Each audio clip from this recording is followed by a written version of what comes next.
Kapag puro nilagang itlog na lang at sunny side up, mananawa ka rin talaga. Darating talaga yung araw na mauumay ka sa itlog. Kaya dapat paiba-ibang klase ng luto yung gagawin natin. At pwedeng iba-ibang ingredients din yung ihahalo natin. Sa recipe na to, pwede kang gumamit ng green or red bell pepper. At kung hindi ka strict sa low carb, pwede ka rin gumamit ng konting carrots. Hiniwa-hiwa lang natin na maliliit yung bell pepper, ganun din yung bawang at dahon ng sibuyas. Paghahalu-haluin lang natin to at ihahalo na rin natin dito yung dalawang itlog. Lalagyan din natin to ng asin at paminta, pampalasa. Bata pa lang ako, favorite ko na ang itlog. At kahit halos araw-araw akong kumakain ng itlog, hindi ako nauumay. Madalas sa buong araw, isa or dalawang itlog lang kasi yung kinakain ko. Gamit tong ating favorite non-stick pan, maglalagay lang tayo ng konting olive oil. At nung mainit na yung mantika, ibinuhos na natin yung mixture. At takpan, mga 1 minuto or 2 minuto lang. Tapos, start na nating i-roll yung mixture. Sa umpisa, hindi maganda talaga yung itsura nito, pero mapo-perfect mo rin to sa dulo. So ayan, ni-roll lang natin ng ni-roll yung mixture. Mayroon akong ginawa dati na egg roll, yung Korean style, kung paano nila niluluto.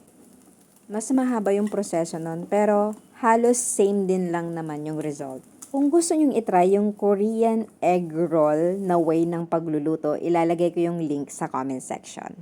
At ayan, tapos na kaagad. Para sa ating rice replacement, cucumber na lang muna. Pagdating sa rice replacement, paiba-iba din yung pine-prepare ko. Cabbage rice, sayote rice, minsan nilaga lang na okra, minsan ginisang ampalaya with itlog, minsan pechay, pechay bagyo, o steamed broccoli. Dahil nagmi-maintain na lang ako ng weight ko, kumakain din ako ng bagyo beans. Steamed or ginisa lang. Ganitong paraan, hindi talaga ako nauumay sa low carb food.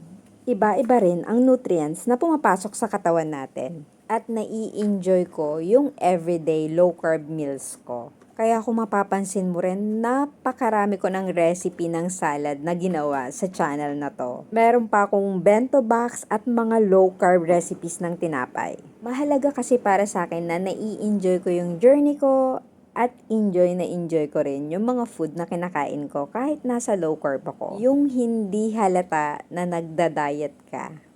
Niwa-hiwa lang natin ng maliliit yung ating cucumber at nilagyan natin to ng Kewpie mayonnaise. Lagyan din natin ng favorite natin na sriracha. Napakasarap niyan. Very refreshing talaga yung cucumber. Nag-prepare din tayo ng black coffee. Pagdating sa kape, hindi rin black coffee yung iniinom ko lagi. Minsan nilalagyan ko siya ng all-purpose cream. Minsan almond milk.